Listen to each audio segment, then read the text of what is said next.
Untitled Chapter meeting of 2021. It's great to see everybody out here virtually. So for those who don't know me, my name's Kenisha. I'm the Membership Engagement Coordinator at Landscape Ontario. I have the pleasure of hosting today's session. So thanks again, everyone, for making it out and taking some time to join us here. We have our guest speaker, Jen Johnsen, here on the line, who I'll be introducing very shortly. So if you'd like, you can turn your cameras on. We love seeing your faces and your smiles, and kind of helps us gauge feedback during the presentation. But please do stay muted until we break out into our chapter-specific breakout rooms. So following Jen's presentation, we will have breakout rooms available for you to join, and you can swap in and out of breakout rooms as you see fit. And if you don't have that feature later on during the presentation or session, I will be in the main room to kind of help you navigate that. So not to worry. Yeah, and if you have any questions or comments throughout the presentation, feel free to use the chat box, and we'll get those questions if they're directed off to Jan or anyone on the LO team or in any of the chapters. We'll get those questions and concerns off to them as we kind of move through today's session. So without further ado, I'd like to read a little bit about Jen for those who may not be too familiar with her. So I'll read her quick bio, and then I'll hand it over to Jen for her featured presentation for today.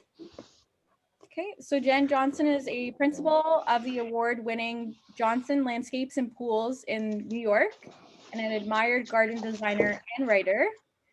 She was the 2019 recipient of the prestigious award of distinction from the Association of Professional Landscape Designers.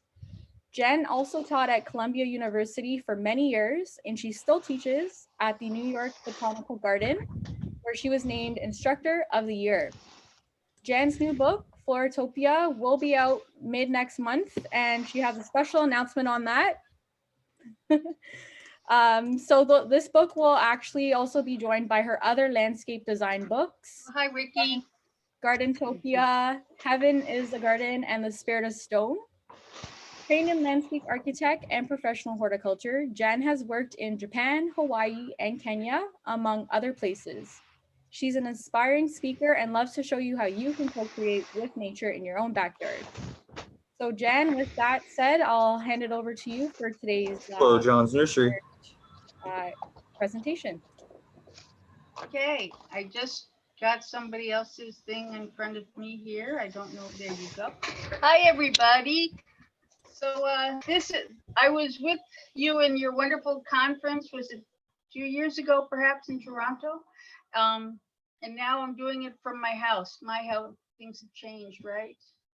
So, but I was told I have 35 minutes, so I have to stay on track here.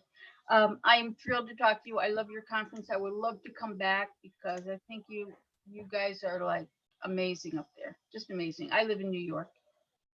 So for those who don't know me, I have been in this profession for 45 years. Yes, and I really am married to it. Frankly, every single day of my life.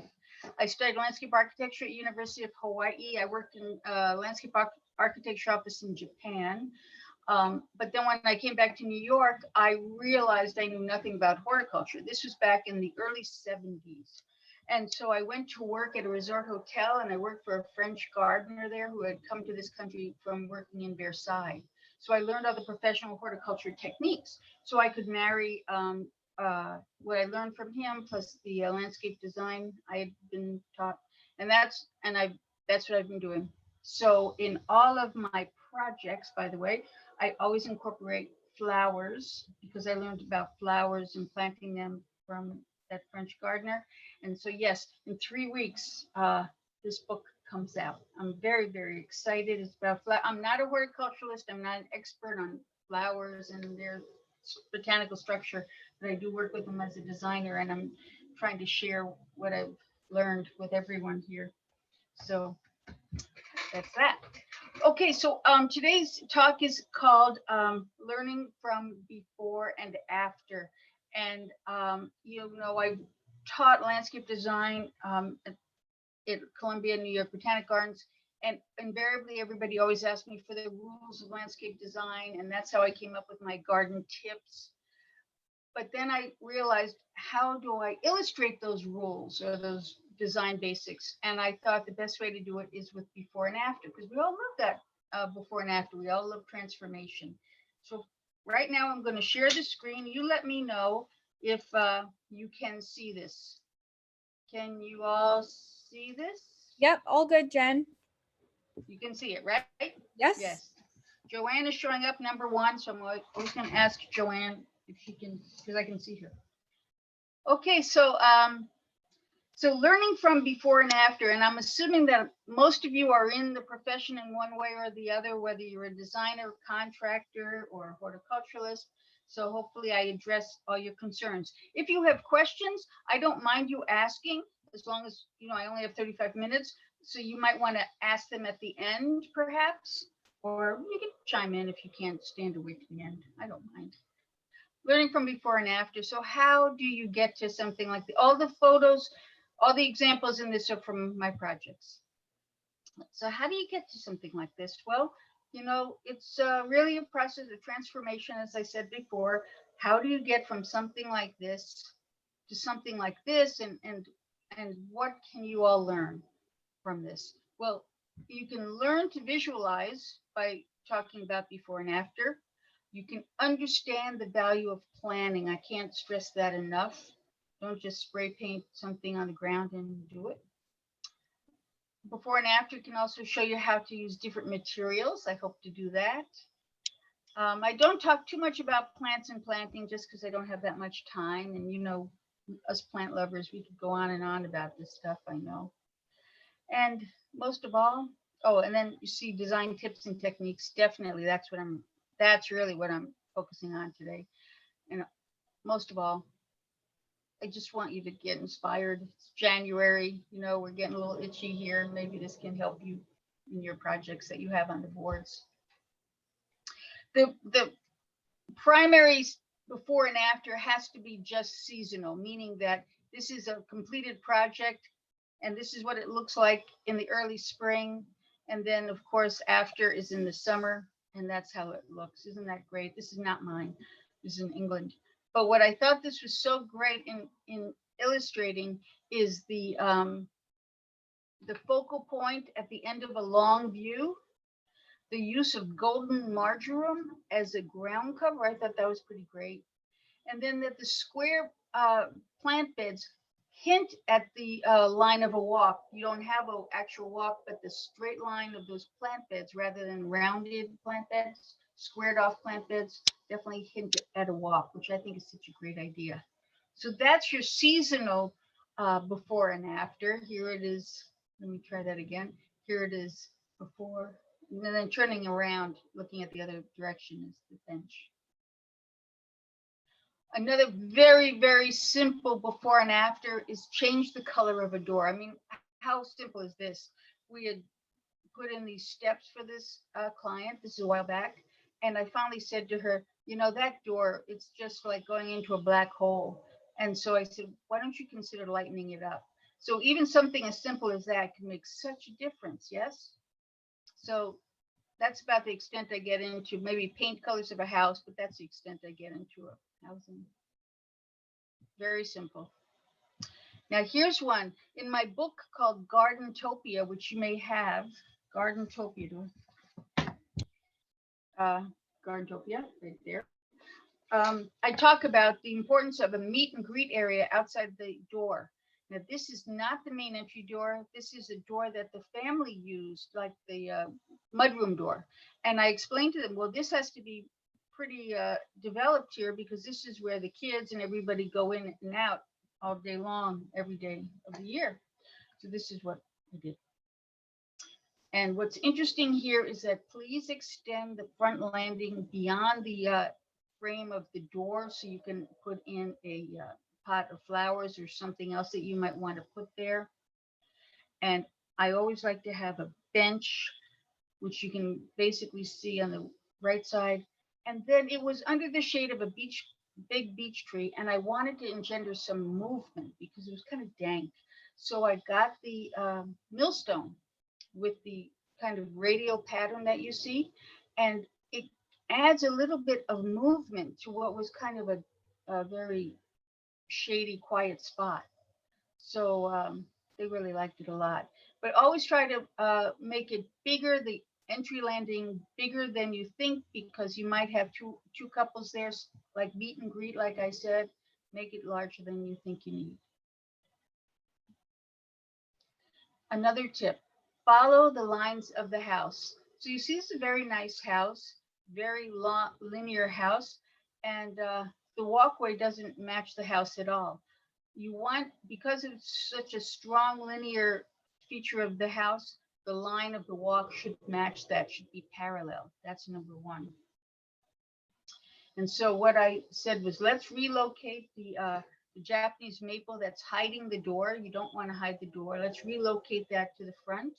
Let's make the walk wider, and let's add some steps so you don't have that slant. Of course, you just don't do that willy-nilly. You have to make a plan. That's what I've been trained to make plans.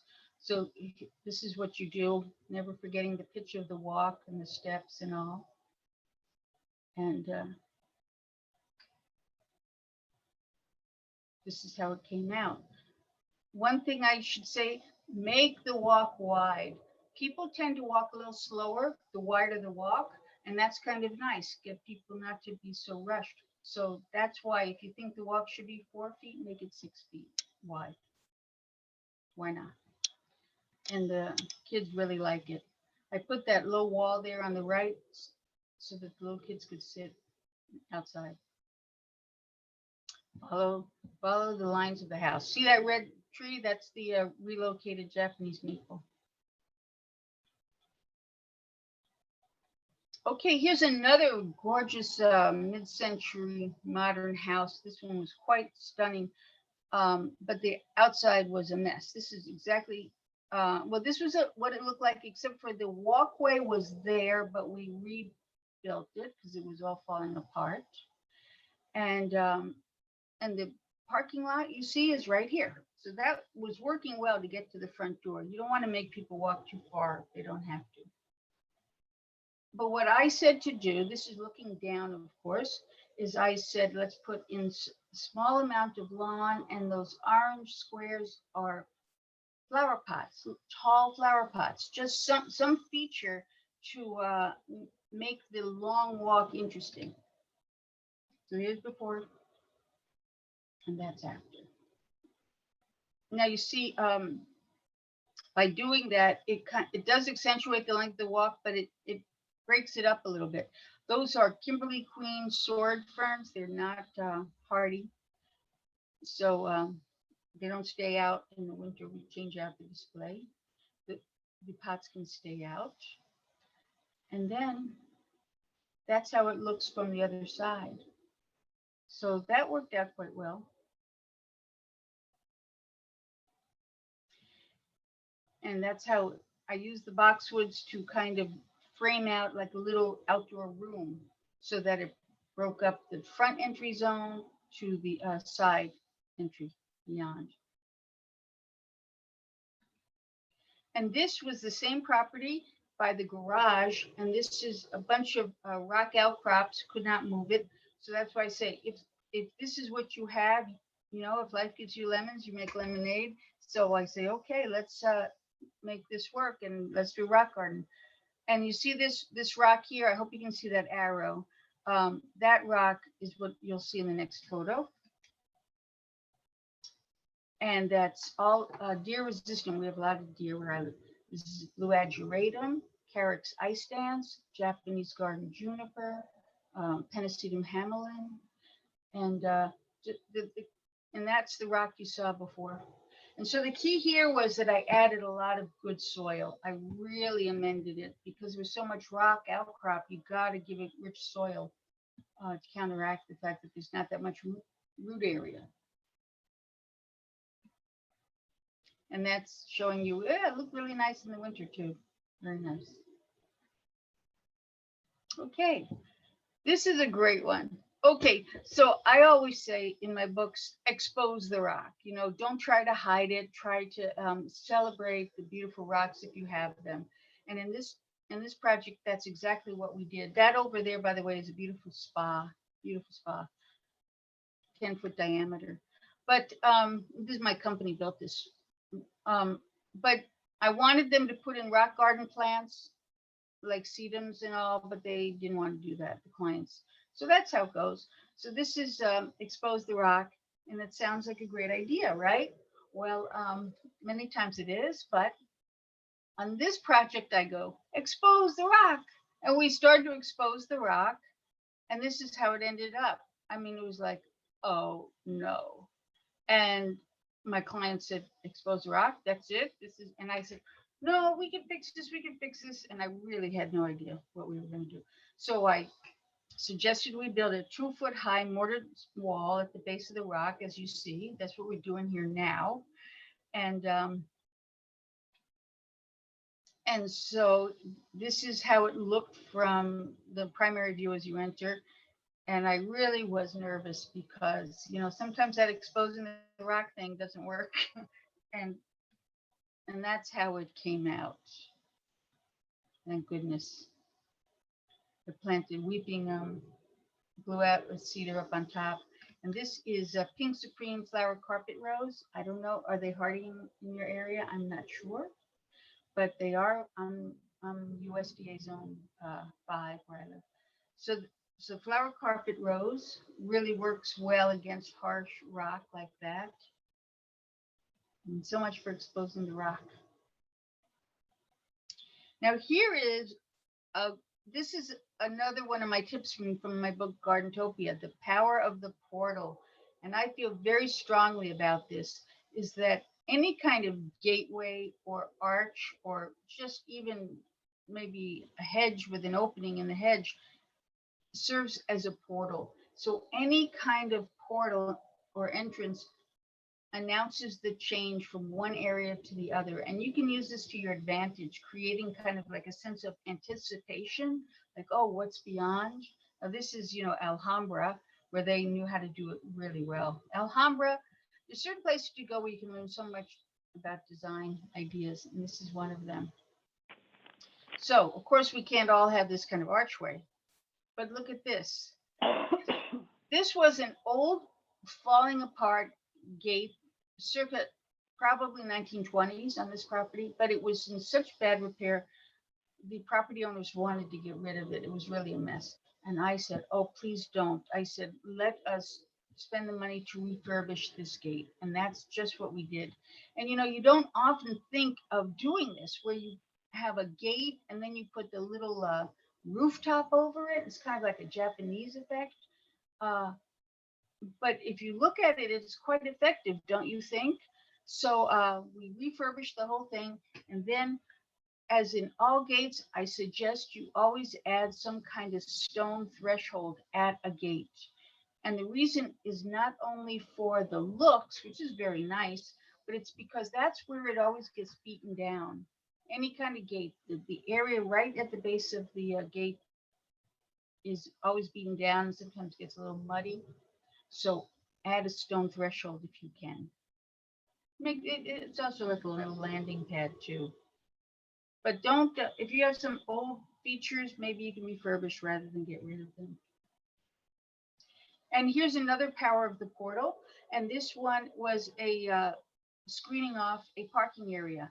And I could have just put in the fence, but for some reason I thought, no, let's put in some nice big columns on either side of the door.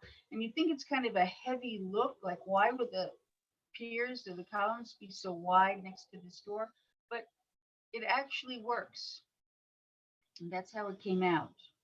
And it enhances the importance of that portal, you know, by saying, okay, this is something interesting. What's beyond the door? And worked out quite nicely. This one I'm sure you encountered on projects. What this is that when you have two different angles and features, and how do you marry those two different angles? It's a common issue. So that this was a pool project, and that fence was put in to enclose the pool equipment, but it was not right angles that was an extension. The house line was not perpendicular to the existing driveway, which you cannot see. But there are two different angles here. And the best way to marry the two is with altering the plant bed. So this is what I did right here. The portal is going to be a gate, the red, but the green is the plant bed. And you see the plant bed is not parallel to the screen fence. That's how you do it. Play with the plant bed lines, and it works very well. This is how it came out. And so now that fence, that gate is parallel to the driveway. By the way, always remember the mowers. So you always put in an 8-foot wide gate, because if they have a gang mower, 5.5 foot wide, you're going to need a wider opening. Can't tell you how many people they put in a smaller gate, and then the poor lawnmower guy can't get through. Still talking about portals, create an entry foyer. And in this case here, we had to put in a pool fence and gate. And the property owners thought that they would just put it equal to the facade of this brand new garage building. And I said, no, let's don't put it at the front of the garage building. Let's set the fence and gate back. And instead of making this just a corridor, it makes it a space. And so this is what I'm trying to describe, where we put the pool fence and the gate back. There's nothing that says you can't push it back. And how far you push it back is up to you. But this is how it came out. And so now, rather than just be a pass-through, this almost becomes like its own little intermediate area, like a foyer. That's why I call it a foyer. And you see here, I use bluestone as an edging. And a gate stops the eyes, and it makes a small space appear larger. It's counterintuitive. People think if you're going to fence in an area, it makes the area look smaller. But frankly, it doesn't. When you fence in an area, if you do it well, it actually makes the space feel larger. Just like by putting this here, it makes this area feel, I'm going back for a minute, feel larger. Now it's just a pass-through zone. But when you put the gate and fence, it feels like a little tiny room. And that's how it looks as you walk by. So have fun with the placement of your fences and your gates. Everybody tends to think of a fence as a problem. I think of it as an opportunity. Okay, still talking about power the portal. Sometimes if you have the choice, step the portal up. Don't have it at the ground level, step it up. So here is what I'm doing. And the steps were only 5.5 inches high, which is very nice height, by the way. Very 5.5 to 6 inches high are the step heights that you should have. Don't try not to go higher, maybe 6.5 inches high for the riser. But first things first. So I was looking for an old gate. It was a very grand house, so I wanted to get something nice. So I found this gate in a yard, in a salvage yard, and I took a photo of it, and we bought it, and then we refurbished it. And this is how it looked after it was refurbished. So I urge you, when you have a chance, to try to find those fun things. It makes it a little bit special. Once I had the gate, I could do the plan, and that was the plan I was doing using that particular gate. And then I also figured out the steps. Now, the interesting thing here that I want you to note is that the steps go way beyond the opening. Here's the opening where the gate is looking down. And I extended beyond. And I urge you to always extend it beyond the openings, because then it allows you to put in like pots of flowers or some little statue or whatever you'd like. But it makes the space look wider and bigger. So always try to go beyond the corner of a wall, beyond the opening, if you can. And you see those steps are only 5.5 inches high.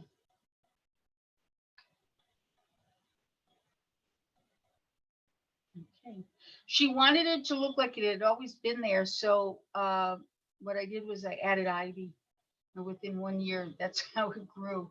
I know ivy can be terrible, but in this case, it gave her that look of always being there. And this is what it looks like on the back side when you walk in.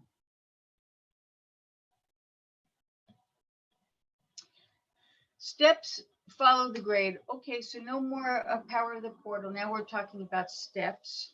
And you may have seen this in my other presentation. This one was a problem area because it was very steep to the neighbor's property and the water was just draining right off into his property, and it was not nice. They were at war with each other. And so they said to me that I had to stop the water. I had to do something to prevent the water from going into this guy's property. This chain link fence you see was the property line. So we brought in big, large boulders and backfilled behind it. And I built this wall on the right. So right away, by doing that, by terracing, you're already stopping some of the water from going off into the man's property. But also I had to screen that ugly fence, and I had to, of course, make plants, and I had to incorporate some steps to get down below into the lower rear yard. Overall, though, I wanted to grab as much water as I could before it went off anywhere else. And for that reason, I decided to use gravel steps, which is a sustainable landscape solution. And that's how it came out. So gravel steps are a great sustainable landscaping idea because, you know, each one of them serves almost like a little mini catch basin. And then, of course, you have to deal with materials. So in this case, I chose warm colored beige gravel to match the kind of beigeish warm color of the stones in the wall, you see. And that's at the bottom left here.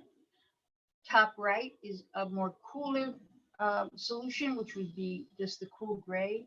But I find that the warm tones work best, especially with the greens of the foliage. That's a warm beige.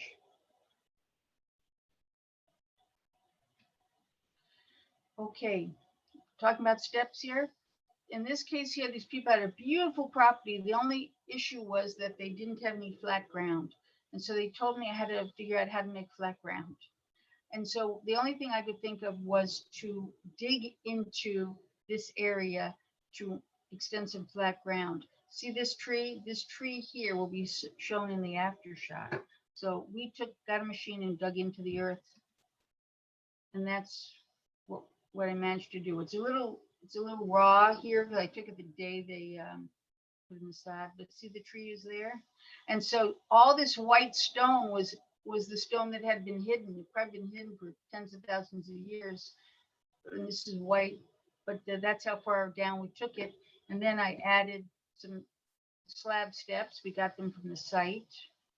And it's a nice way to keep the feeling of the woodlands, but at least give some people some level land to play on.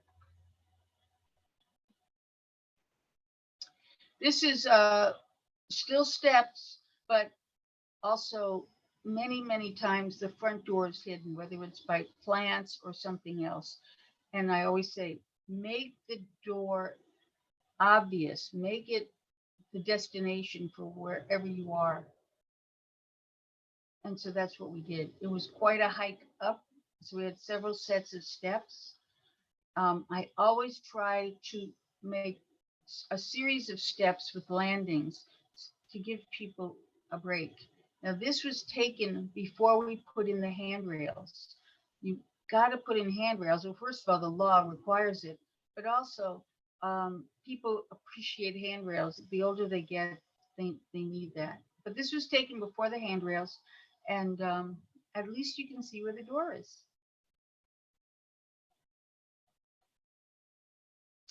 Okay, this is a great story. Okay, beware of grand statements. What I'm saying here is they called me up to talk to me about perhaps doing some plantings around the property. So I came, and this was their backyard, and this was the stairway off of their deck. And they wanted me to just kind of dress it up. And so I went and I did a plan and I presented it. And the husband looked at my plan and said, "What have you done?" Because what I did was I told them, please remove these steps. Now, I didn't know that they had hired an architect, and the architect had done this maybe 10 years before or something as an add-on to the existing deck 10 years ago before. I didn't know that, but they had actually had this added on after they moved in. And so it was quite a shock when I came up and I said, please get rid of it. And in fact, he was so adamant about what have you done that I got very scared. I didn't come back. I thought, well, that was a big disaster. And 6 months later, they called me up and they said, okay, we're ready to do it. So just take 6 months. Sometimes that happens, you know. I thought I'd never see them again. And so this is what I told them to do. I said, screen the entrance so that it's just an extension of the deck, and put the steps off to the side. And I urge you to do this too. Don't have it where they walk through the deck. Walk off to the side. And this is how it turned out.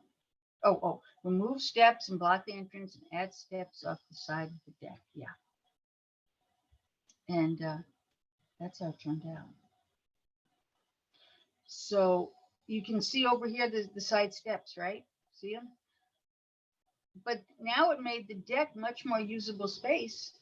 And the other thing was that I made a very wide plant bed at the bottom, which I urge you to do. Think of the proportion of the height of the deck off the ground, and kind of make this maybe 2/3 the height. So for example, if this was 15 feet, then this would be, 10 feet kind of thing, something like that. And the reason you want a wide bed is it counteracts the perceived height of the deck. If we just had one row of plants, it wouldn't make the deck seem lower. It's a whole visual illusion thing. I hope you understand what I'm saying.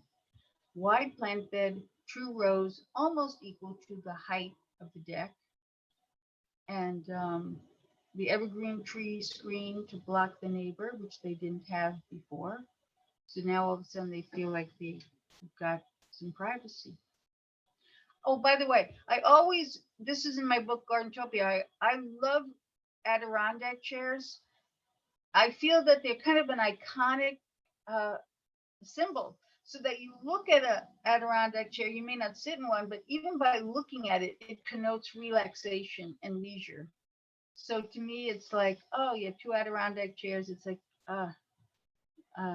leisurely area, place to stop. If you had a different style chair, I don't think it would have that same connotation, frankly. And this here is the previous railing on top. You see the horizontal and kind of heavy. And this railing here, it's vertical and much lighter, which I think helps. And one thing I want to say to you, if you do railings at all, is consider putting in wood as the top, because it is nicer on the hands if you're going to hold on to the railing. If you have metal at the top like this one up here, it can get very cold. So I like to do wood if it's possible.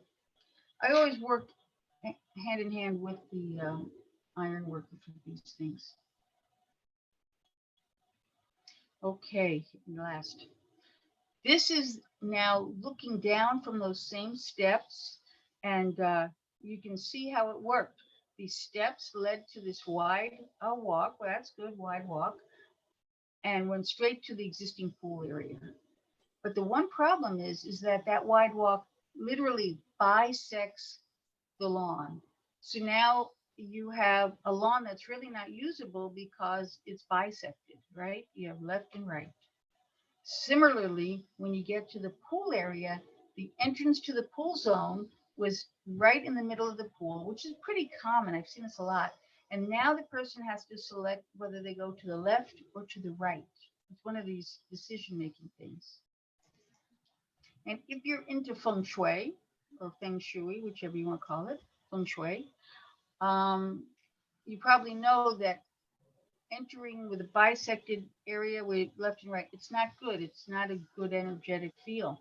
So I guess what I'm trying to tell you is don't bisect the space and don't enter a pool zone or something where you have to go either to the left or the right.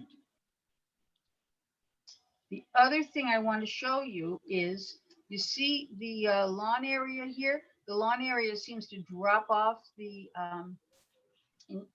drop off the edge of the world here. And so what I'm saying to them is, oh, here, do not bisect the space. Put a barrier atop this wall. Can you imagine? You know, it's dark out. You take a step backwards, and boom, you fall right over the wall. So I said, well, at least no railing, but let's put a plant barrier atop any wall so that you have no liability issues there. And then stop the eye. So I want to stop the eye, similar to the way I was telling you with the fence and the gate. You stop the eye, and it actually makes the space appear larger. So I'm saying, let's put a low wall here, and it'll stop the eye, and you won't feel like you're going off the edge of the world. And here you go. Oh, here's the drawing to show you what I'm talking about. And that's how it came out. So you see how the low wall now makes the space feel larger. And I added those maiden grass. I hope that kind of illustrates to you what I'm talking about, yes? So then the question is, how do you enter the pool area? And the way you enter the pool area is off on the left. And the thing I want to say to you about this, about entering, remember I was saying don't enter where you have to go left or right. It's always a great idea if you make an entrance to a pool area or to even a house at a diagonal. When you enter a space on a diagonal, you'll end up seeing two sides of either the pool or two sides of the structure because you're entering catty corner. And when you see two sides, you get a sense of the whole volume of the space. Now, of course, in magazines, you'll never see that. In magazines, they always want to do the straight on view, straight down the middle.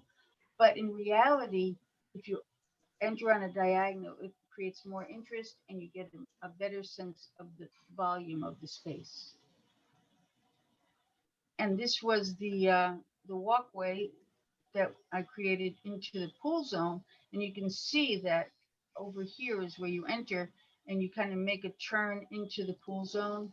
And it's a much nicer entry. I hope you understand. That's a dogwood, by the way. Because I didn't talk too much about plants. Dogwood and easy peasy spireas. And I do a lot of geranium roseanne. I do a lot of very low maintenance plants because people don't have the time or the inclination. Viewing gardens is something that I feel people don't consider, but frankly, viewing gardens are important when you live in a cold place.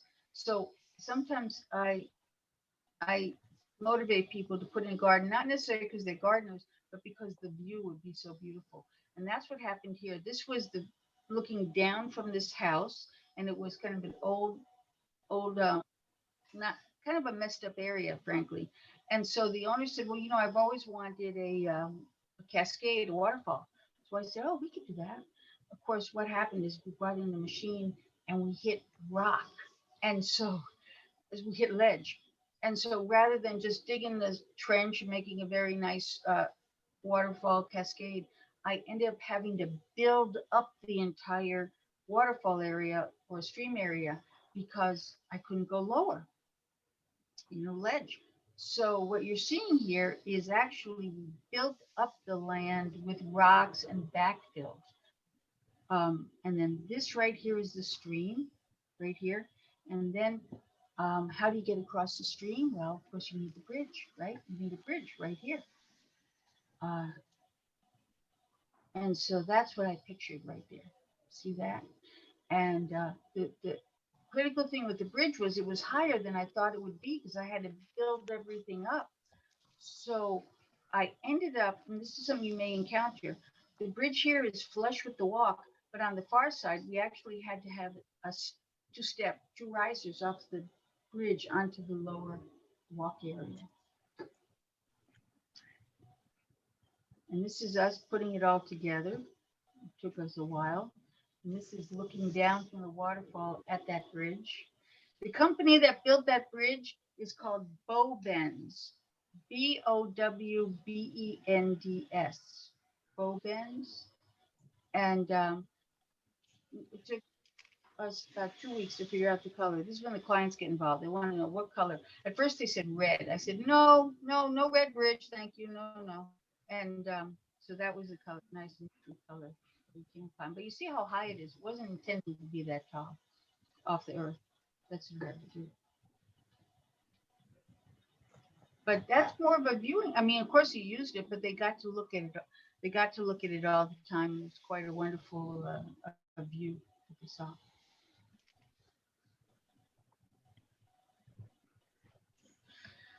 Dry streams. I'm going to end with dry streams. And so a dry stream is a wonderful, sustainable landscaping solution, basically to catch water. And what a dry stream is a linear catch basin. That's basically all it is. Instead of doing like a straight French drain or something filled with gravel, what you do here is you make the line of the trench that captures the water to look like a stream. You know, I lived in Kyoto, Japan, and I worked in the landscape architecture office in Osaka. But on weekends, I would go to those great gardens in Japan, and I would in Kyoto, and I would see this kind of technique, and I thought, how great is this? And so when you place your rocks, what you do, this is my little backyard, deer-resistant planting. Let me see if I tell you. This is Buddy Purple Gomphrena. This is Evergold Sedge right here, both deer resistant. What you do is you dig the trench and you have your filter fabric, and then you put in very inexpensive gravel because no one's going to see it. And at this point in the process, you can also put in a 4-inch or 6-inch diameter perforated PVC pipe within the gravel if you have to carry water away. So it really is a catch basin of sorts. And the reason you use filter fabric is because the filter fabric prevents the gravel from sinking into the mud. Very important feature, the filter fabric. And then in this case here, I placed the rocks afterwards and placed them against the rim or the edge of it. And you see this big fat boulder at the end on the left here? That's the same rock as this one here. If you get your bearings, you see? And then this is how the rocks came out. It grew in since I took this photo. And it's also a great idea if you stick some rocks into the stream like I did here, like just stick one jutting out into the stream, try to make it as natural as you can. You got to talk to the rocks, you know. Sometimes the rock just doesn't want to be there. You try to put it in. If the rock doesn't want to be there, don't fight. Say, oh, he doesn't want to be here. And just take him out. It makes a big difference. I know, sounds a little odd, but when you start talking to the rocks, they start talking back to you. Anyway, and then you top it all with a layer of rounded river stones of some sort that you like. And those might be a little bit more expensive. So what I always say is just put a thin layer. You don't have to spend a lot of money on that. Just put a little layer of it. Most of it is all this gravel, you know, chunky gravel. And here's another one. And you see, in this case, a little bit different. There, we put the rocks, and there's the gravel, and now there is a filter fabric under this gravel. There is, but we didn't wrap it around. Instead, we had filter fabric, then the gravel, And now I'm going to place another layer that we cut on top of this. And then put the rocks on, a thin layer of the rocks on top and plant it up. One thing I want to tell you about this, going backwards, is first of all, I always use lobster compost. Love lobster compost. That's my thing. And peat moss, and pelletized lime, mixed with topsoil. It's all about the soil. I'm sure you know. I'm sure you know all that. But it is all about the soil. But you see these rocks on the left-handed side of this dry stream. These rocks are higher than the rocks on the right side. And I do that on purpose. In fact, I did that here as well. The rocks on the right side up over here are taller than the rocks on the left side. And the reason I do that is because when you plant things with big leaves, the worst thing that can happen is if the leaves hang on to the stream. So for example, I've got hostas here and oak leaf hydrangeas. You see the hostas in the back here? And if they're closer to the stream, they actually might drag onto the rocks and it wouldn't be a nice look. So if you make one side of it higher than the other, then you have a very nice display area, so to speak, elevated display area. So when you do this, think about keeping one side higher than the other. I write about that in my book called Spirit of Stone. I have a book all about stone, and I talk about how to do this. But this particular one has a pipe in it as well, because the ground goes way up for quite a while. And when it rains, the water comes zooming down the hill and it lands in here.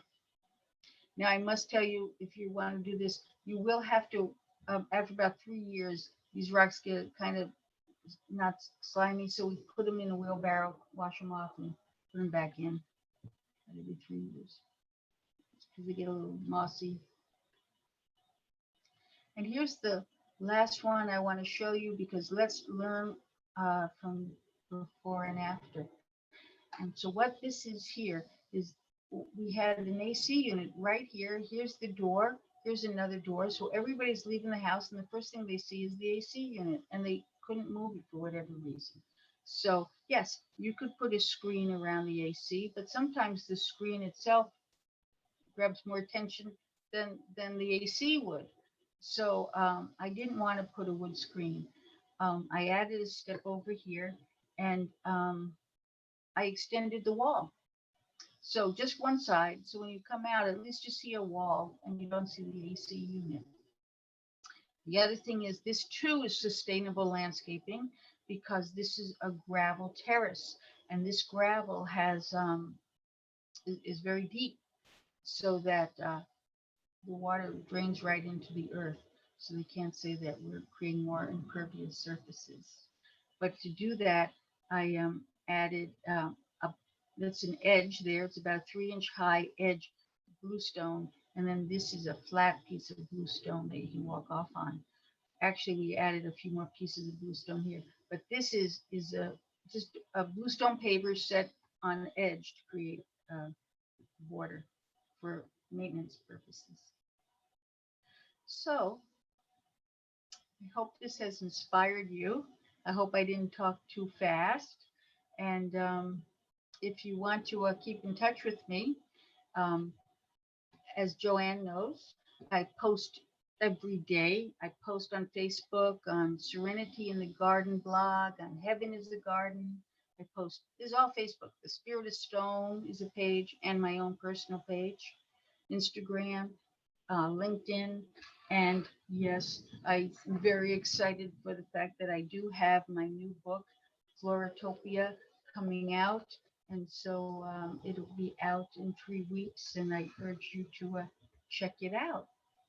So I'm going to stop the share now to get back in touch with you all. Let's see. I hope you got all that information. I'm going a little slower. That's my email on the top, by the way, in case you want to get a hold of me. Okay. Maintenance garden at their front door, and they only want it to be 3 feet deep. And you did mention you about, mean the plant bed? The plant bed? yeah, the plant beds or garden walls. And it is so important with the scale of the house. But how do you convince the client of that? Oh boy, I tell you what, that's probably the biggest hurdle is trying to explain to people why it is. That's why photos are so good. Like, for example, a 3-foot deep bed, I learned from experience, is not wide enough. You draw it on a picture, on a plan, and it looks wonderful. When you lay out a 3-foot wide bed, you go, oh my God, that's so narrow. So yeah, you just have to explain to them about scale and proportion all the time. It's always about scale and proportion, and the soil. Soil, scale, and proportion. Those are the 3 things. Thanks. I always find that to convince a client to go that big on a size of the bed is to actually put in bigger plant material than to stuff. Because then it looks like it's been there for a while. Yes, they see for themselves, right? Yeah.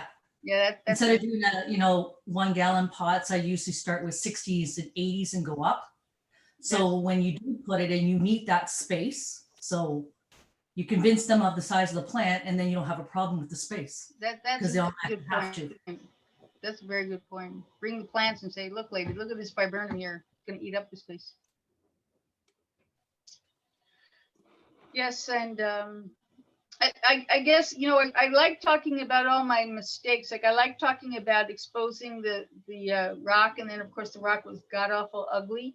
I mean, I think next talk I do, I'm going to just show all the mistakes. There's so many.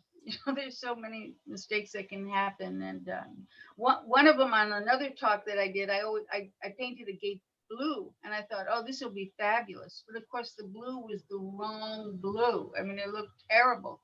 And I had to come back the next day and say to the person, no, this is the wrong blue. We have to change it. And we did, and it came out great. But, you just never know. There's always these mistakes that you do. And the other thing too is that I'm a big stickler on grading, and I'm sure you all know about how important that is, not only just for drainage purposes, but just for making spaces look large. If you have more level area, the whole property looks larger. And so I used to always use a transit, but now I'm using a zip level. Do y'all know the zip levels? It's changed my life. Zip level. So if you don't know, go on Amazon, check out zip level. Changed my life. Well, see, she loves you with zip level, Margot. Okay, great. Well, thank you, Jen. Any you, other everybody. further questions for Jen before we let her go and break out to our chapter rooms? Okay, great. Well, I hope you enjoyed it. Yes, we did. Thank you so much, Jen. Okay, bye. I'm leaving. Awesome. Bye. Take